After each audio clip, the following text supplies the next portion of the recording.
Just a reminder, you can catch me recording this podcast live on AMP. AMP is a new live radio app that lets you call in and chat with me in person while recording. Get the app on Apple's App Store and make sure you follow me at John Middlekauff to get notified when I go live. What is going on, everybody? John Middlekauff, 3 and Out podcast. A lot of football coming up. Trey Lance to the Cowboys and much more. But first, subscribe to the podcast wherever you may listen. Apple, Spotify, you name it, we got you covered. If you're watching on YouTube, hammer that like button, subscribe to the page, leave a comment, share with your friends. As you can see, I'm rocking a 3 and Out hat. Just go to thevolume.com, Go search our merch. Get yourself a hat. Flex fit hats, trucker hats. We got you covered. Before we dive in, football season's back, baby, so we're going to talk a lot about it. Can I tell you about my friends and soon to be your friends?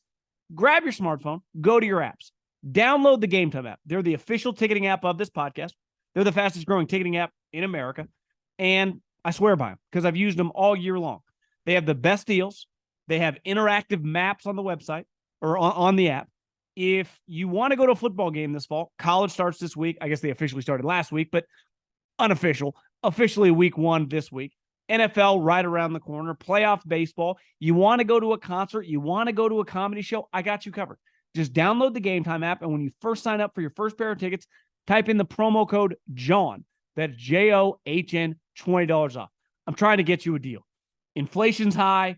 We want to have some fun for the fall. We only got a couple weeks of summer left. It's going to start getting cold before you know it. Football season. Get yourself to a game. Take a friend, take your dad, take your son. Have a good time. Take your wife, your girlfriend to an event. Do it on me. Gametime, download it now. Promo code John. Since we last talked, Friday afternoon, there was a major trade in the National Football League. And it happened, I would say it came out of left field. Not that Trey Lance was traded, but that Trey Lance was traded to the Dallas Cowboys. But after I watched Jerry Jones talk this week, I understood it. Now, let's start with the Cowboys side of this. The reason they have Trey Lance, they simply outbid everybody by a wide margin. I promise you this, and I know through the grapevine, the 49ers thought best case scenario, they were going to get a 6th-round pick. And most of the teams were in that ballpark. Trey Lance's value was not high at all, right? What's one of the greatest values of a young quarterback is his contract. Well, he only has 2 years left of that contract, and after this season, you got to pick up his 5th-year option. Also, based on his performance and the team is willing to give up on him, he's not exactly viewed as some superstar around the league. But Jerry Jones viewed it like, it's going to sound like I'm speaking out of both sides of my mouth. First and foremost, if I was a team, I would not trade for Trey Lance. I would not have traded a 6th-round pick for him. He would not be a guy that I would want on my team, regardless of he's young, quote unquote, people believe he still has upside. I don't. I've seen it. I would go a different direction. There are so many young quarterbacks coming to the league every single year. Hell, this upcoming quarterback class in college right now, I would guess around 7 to 8 guys are going to be drafted in the top 50, let alone other quarterbacks throughout the draft. Every year we're seeing guys come flying in, Aiden O'Connell's, Brock Purdy's, that are just better immediately. So Jerry Jones looked at this less about Trey Lance is some star right now. He's our 3rd-string quarterback.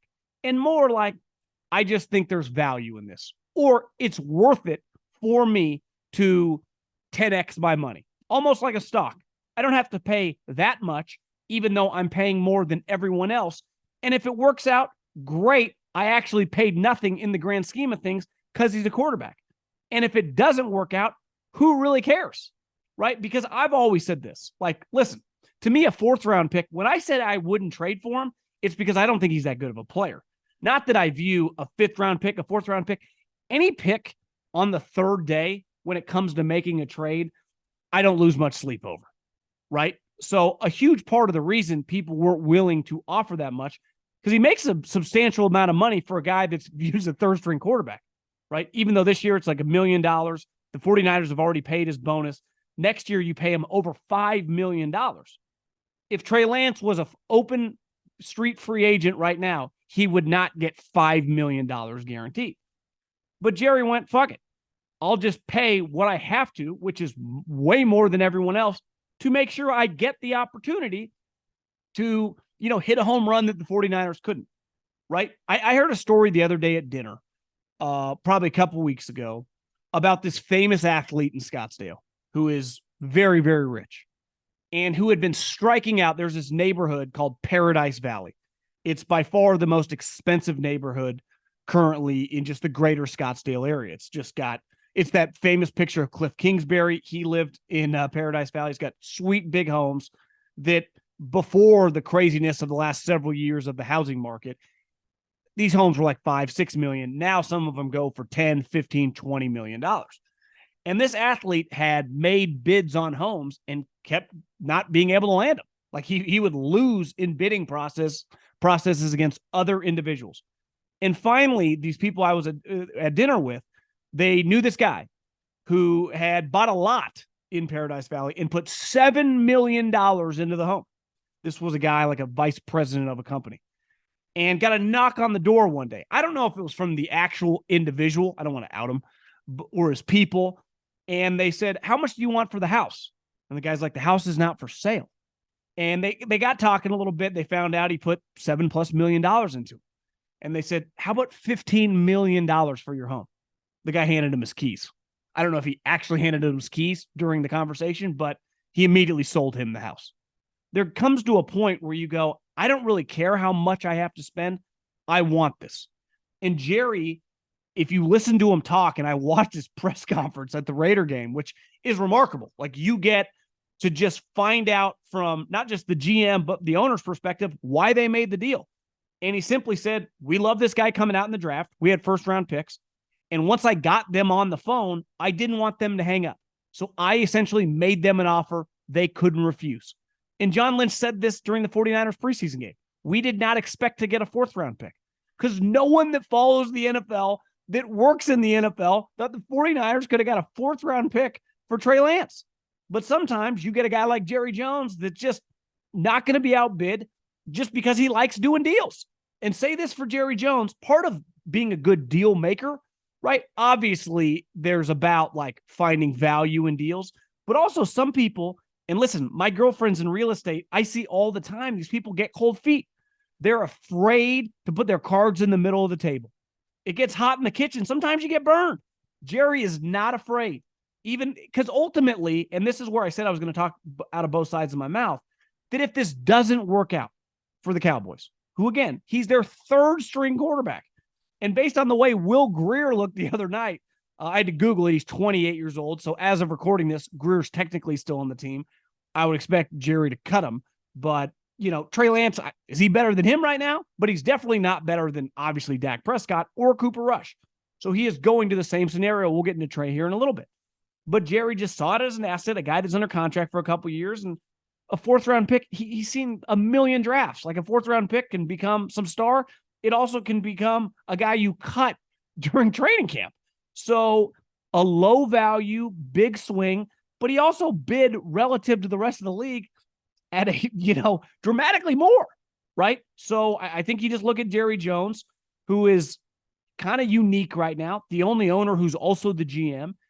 Watching his press conference, and Cowboy fans know he's looking pretty old. I wouldn't say Jerry's a spring chicken at this moment. But the simple reality is Trey Lance is in the exact same scenario and situation that he was just in. And honestly, it's even different because they have a $40 million quarterback that Jerry, that Steven, that the entire organization says we are going to extend. Now, part of why Jerry felt good about this is because he's like, we feel very good about getting Trey right next to Dak Prescott. Well, it's like Trey was right next to Jimmy Garoppolo, who learned from Tom Brady.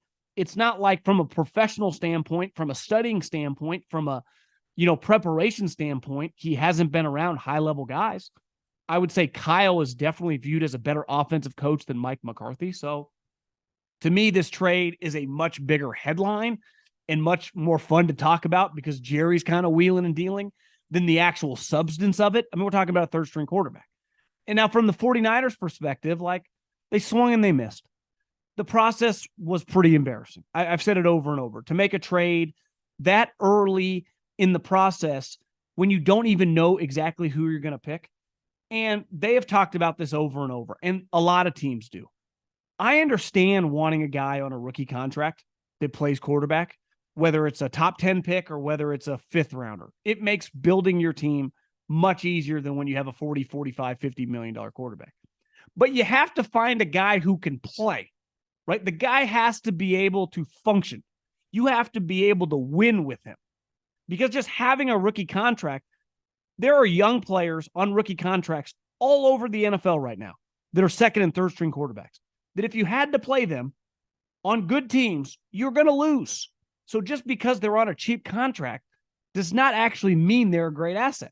So the 49ers were consumed with getting this rookie cost-controlled contract, and they realized, like, the other half of it is we got to find a guy who is good, right? Or else it's pointless, especially when you factor in the trade in which they made. So all-time bad trade. It's definitely the worst trade in 49er history. It's got a very, very good chance to go down as one of the worst trades, if not the worst trade in NFL history. But whenever I see people going like, and listen, there is a contingent, I call them gutter rats, of like this 49er kind of Trey Lance hive that hates Purdy and Sam Darnold, very weird, that are like, who is going to hold Kyle responsible? You mean for winning 13 games last year, winning multiple playoff games, winning the division, sweeping the division? If the 49ers were not winning, this would be a major problem. But they have won 4 playoff games the last 2 seasons. Let me repeat that. 4 playoff games the last 2 seasons.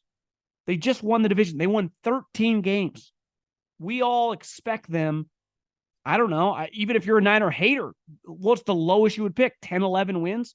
I think they're a 13, 14 win team.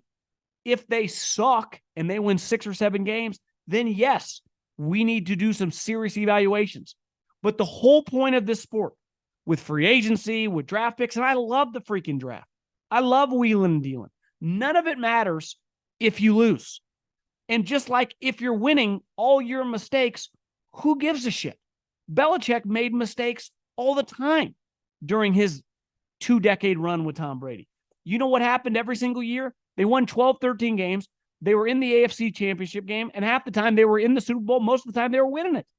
So when you make mistakes and you win, whatever.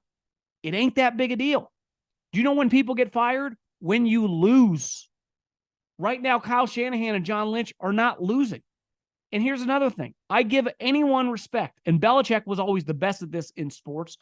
Obviously, a lot of people that are really successful in life are very good at this in business, of pivoting when something isn't working, regardless how many resources you put into them. You learn this in school. It's called a sunk cost.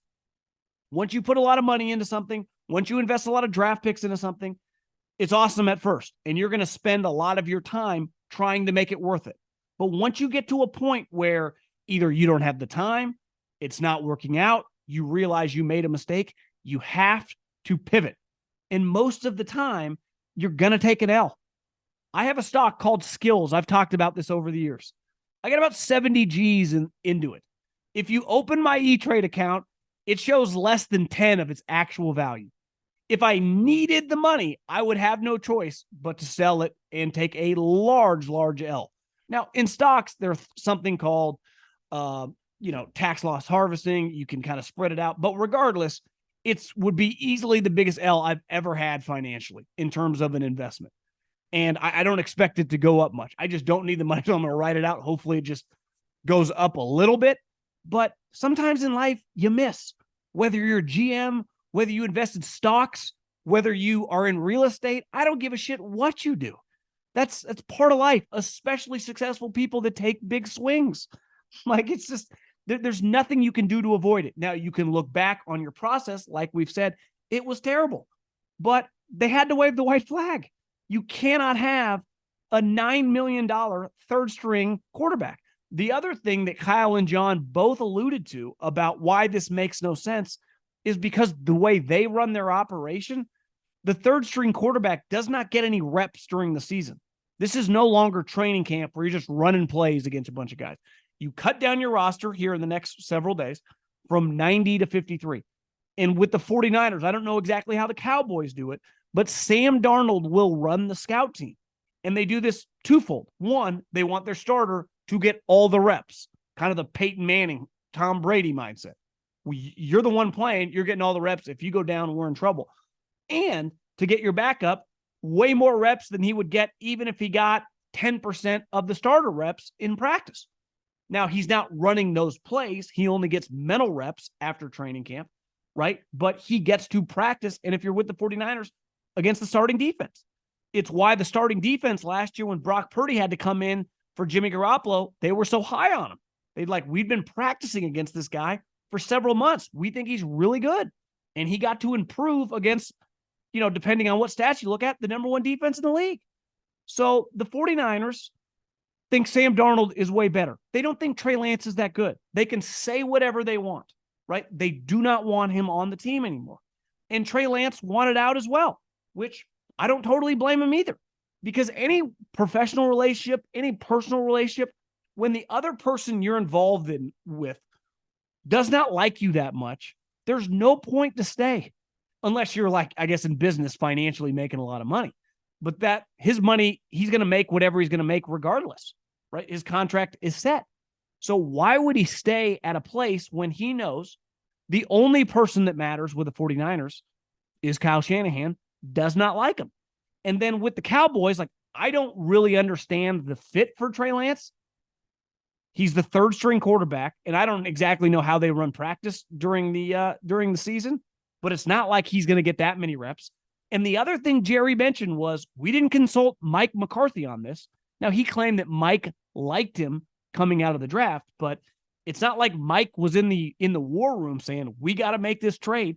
And if anything, and Cowboy fans know this, if you watch Mike after the preseason game, he just said Will Grier, he told him to go play his ass off. And then he said it was the best preseason game he's ever seen since 1999. Honestly, if you just watch McCarthy talk, it's like, I don't know if he loves this situation. Now, like Kyle Shanahan with the 49ers, the only guy that you need to love you with the Cowboys is Jerry, who clearly does. But Jerry does not run the practice. So I don't know if there's just unlimited reps for Trey Lance to play if there are no injuries, and there would take multiple injuries. Trey Lance is not going to play a snap for the Cowboys either. The Cowboys and the 49ers are the same fucking team. Every game matters. Every play matters. They're trying to win the division. They're trying to win playoff games. They're trying to compete to win the Super Bowl. And as Jerry said, this is a raw product. We're going to coach them up, and this is not about this year. It's about next year. So he just went to a place, and Trey, ultimately what I think happened is there had to be more teams. Like the Buffalo Bills were a team sniffing around. Now, they would never give a fourth-round pick in this scenario, but let's just say that they would have won the bidding, and they, let's say, would have given a fifth-round pick. Well, if Trey Lance can be Josh Allen's backup, you're just one snap away, and you get to get way more reps. Look at some of the guys they're rolling out there, the Matt Barkleys of the world. Well, in this scenario, Cooper Rush proved last year that McCarthy's comfortable playing him, and the team's comfortable playing around him. So, like, I don't know. I don't really see it. And sometimes most picks at quarterback are not going to be good players. And when you look at Trey Lance's career, like, it's kind of understandable. Didn't play that much in college. Didn't get to play much in the pros. Was injured. Got passed really quick by Brock Purdy, who the 49ers freaking love. They freaking love Brock Purdy. And they no longer love Trey Lance. Here's the other problem, though. As long as Trey Lance was on the 49ers, they were going to try to make him as good as possible because of what they had invested into him. So the moment they pivoted, which was last week, no one else, no matter where he went, until he proved that he was sweet, was ever going to like him like the 49ers did. Because even Jerry Jones, for as bullish as he sounded, like what this could be and what maybe this turns into, if Trey Lance does not show it for them in practice, which is very hard to do sometimes, they don't care. They don't have much invested, even though they outbidded everyone in the league. Jerry's like, fourth round pick. Who gives a shit? A couple $1 million. Whatever. It's not like we got Dak Prescott. We're all in on him, and we're all in on the rest of our team. If Trey Lance, shows something, cool. If not, we'll just treat him like some other random guy. And now he's in that mix of just kind of random quarterbacks. And no one is ever going to be financially invested until he proves that he's a really good player. And think how difficult right now Trey Lance has to prove around the league that he's just good enough to be a backup. So I think we talked about this last week.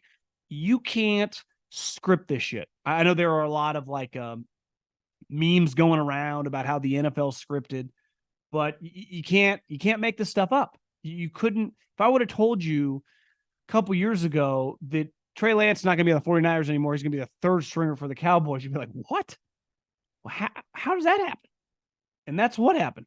So the headline to me, Cowboys trade for Trey Lance, is much, much crazier than the actual results of two teams that have played each other 2 years in a row in the playoffs that neither had any, want to play Trey Lance, not just in the near future, but in the distant future as well.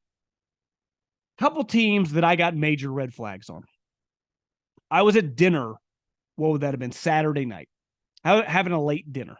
Sat down, got a bottle of wine, sat at the bar with my girlfriend, ordered some appetizers and look up. And the Denver Bronco LA Ram game is on. And the Broncos are beating the living piss out of the Rams. End up winning 41-0. And we get home, laying in bed, and my mind works this way, and I'm just like, I'm pretty sure the Rams did not do very well in this preseason. So I went to my app, and I just looked at all three of their scores. I did a little addition. They lost their preseason games by a total of 75 points. And then I saw a headline from Sean McVay that said, last night was humbling. A lot of these guys we're playing are backups on our team that are going to be on our 53-man roster. We were not trying to get mollywopped. I've said this for a long time now. I think the Rams are going to be god-awful. Matt Stafford has proven these last couple of weeks, really throughout his career, his durability he just gets injured a lot. And last year with the elbow injury, I just do not pencil him as a guy that's going to play 17 games. They are built essentially like an NBA team. They're all in on three guys. They're paying the majority of their money to those three guys. And if two of the three of them go down, it is game over. And last year, literally all three got hurt. This year, Cooper Rush has already been injured. And Stafford, I'm just chalking him up to get hurt. Even if Aaron Donald has an MVP level season, there's only so much you can do. If guys are wide open and dudes are missing tackles, I think the Rams have 5 wins or less written all over them. And I'm not talking shit about McVay. I think he's a really good coach. The organization did what they had to do to win big, and it paid off. But we often say in a salary cap league with guaranteed money that eventually the credit card statement comes due. It's coming due. Now, big picture, if they're drafting the top couple picks and you can get Drake May or Caleb Williams, it would be well worth it. And I think they are headed there on a straight path. I think a top 5 pick and the Rams are on a collision course.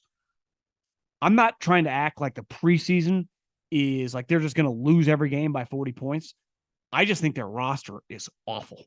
And I think their top players who, when healthy, obviously Cooper Kupp and Aaron Donald are elite players, and Stafford has proven to be really, really good, even though 2 years ago he led the league in interceptions, even the year that they won the Super Bowl, and there was a lot of pick sixes. But that team was way better than this one. So I'm telling you, I got a major, major red flag on the Rams. And the other team that Lincoln Riley is a really good coach. And offensively, if I was a star quarterback, there is not a coach in the country I would rather play for than Lincoln Riley, because he would guarantee me to win the Heisman and have me an opportunity to be the number 1 overall pick. And his offense, a lot of teams now are running elements of his offense in the league, and he's a stud. We put up a lot of points, and I would dominate. But part of college football and winning national championships, one thing that's really proven in the SEC's dominance is you got to play defense. And really, even if you give up some points, you have to have the horses on defense. Georgia, Alabama, LSU, Ohio State, Michigan. When you watch them on defense, physically, the size of their guys on all 3 levels, their defensive linemen, their linebackers, and always they have a ton of guys getting drafted in their secondary. It makes sense why they're always really good. Clemson, some of their national championship teams, a ton of dudes on defense, especially the defensive line, drafted, right? Florida State, we think is going to be really good this year. They're going to have a ton of draft picks on defense. I don't pretend to be rivals.com here, but I'm watching USC on defense, and all year long, hey, they got a Georgia transfer. They got an Alabama transfer. They got this transfer. The eye test for me, they just look small. San Jose State might be a bowl team, 6-6 or something, scored 28 points against them, ran for 150 yards, and they were down the entire game. To me, there's just a lack of physicality when it comes to Lincoln's teams. It was like that at Oklahoma, and now through a year and a game, it looks like that again for USC. No one argues how good Caleb Williams is. No one argues how good this freshman Branch. I mean, the guy looks incredible. The other dude they have, the returner, the wide receiver from Oklahoma last year, the transfer with Caleb, awesome, number 4. They got really good players on offense. Defensively, I can't take them seriously. And it's why they didn't win the Pac-12 last year. Utah shoved them around. Well, Utah, I watched them against Penn State, who, if they get some good quarterback play, has a chance to compete to make the playoffs. Penn State has guys on defense everywhere that are going to be drafted. They put Utah last year into a body bag in that Rose Bowl game. So just big picture, even not like, I'm sorry, like I don't take USC seriously as not just a national title contender. I don't think they're going to win the Pac-12. But just big picture about their transition into the Big Ten, obviously they're not going to embarrass themselves. Their offense, they're always going to be able to compete to win 8-9 games. But they're not winning that conference, not in the near future, until they take defense seriously. And that's Lincoln, right? You have to take that side of the ball. When USC dominated with Pete Carroll, it was all about NFL guys on defense. Even the couple years that they didn't win the national championship, like with Mark Sanchez, their defense was loaded. One year they had like Brian Cushing, Ray Maluga, and Clay Matthews were their starting linebackers. You just watch them play, even when their offense struggled, they look like an NFL team on defense. And I just do not understand why they do not emphasize that side of the ball. They're in the greatest, or one of them, area codes areas for recruiting. Defensive players everywhere. The state of California, ton of good defensive players. It's why I think Washington or Oregon or even Utah has some issues right now offensively because their quarterback's injured, but they play defense. So until you play defense, it's always been a downfall of Chip Kelly. They don't even take defense seriously. Whenever you hear NBA players that talked about Mike D'Antoni, the 7 seconds or less basketball coach, the dude that coached Harden and Chris Paul, who always gets so close, they say he never even mentions the word defense. He does not care. He thinks it's irrelevant. Now, I don't think Lincoln thinks it's irrelevant, but he does not emphasize it.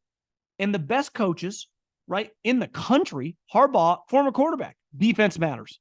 Saban, I would say, he's turned into an offensive guy. Mac Jones, Jalen Hurts, Tua Tagovailoa, Bryce Young. Like, obviously, he really cares about offense. Defense comes first. Kirby Smart, defense. Ryan Day, what's been his downfall these last couple of years? It feels like since Urban fallen off the cliff. Say what you want about the Florida documentary. It's very PG. I mean, we're not talking drugs, guns, and the hookers. But it's not bad football-wise. In Urban, they had really good players on defense. Their secondary was unreal. Brandon Spikes looks like Ray Lewis. To win in college football, if you're not tackling, if you don't have NFL dudes on defense, I'm sorry, you don't have a snowball's chance in hell to compete for the playoffs, let alone a national championship. It is not happening. So the Rams, I'm out on. USC, they'll win 10 games, but they are not winning the national championship. We got some news today. Josh Jacobs kind of did a Saquon Barkley, right? Signed equivalent of his franchise tag with some incentives to get it, I think, $11-12 million. So now we are basically waiting on Nick Bosa and Chris Jones. In both teams, here's what I think happens with a lot of negotiations. There's a back and forth.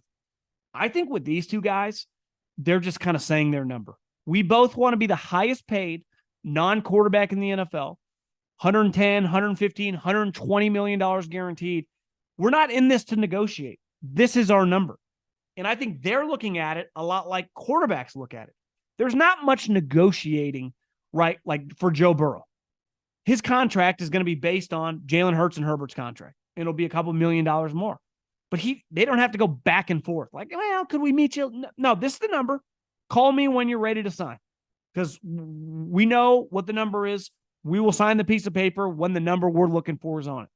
And most people in the NFL, most players, do not have that leverage. Sean Payton was a rare coach that was like, if you want me to come out of retirement, it's going to cost you $18 million a year.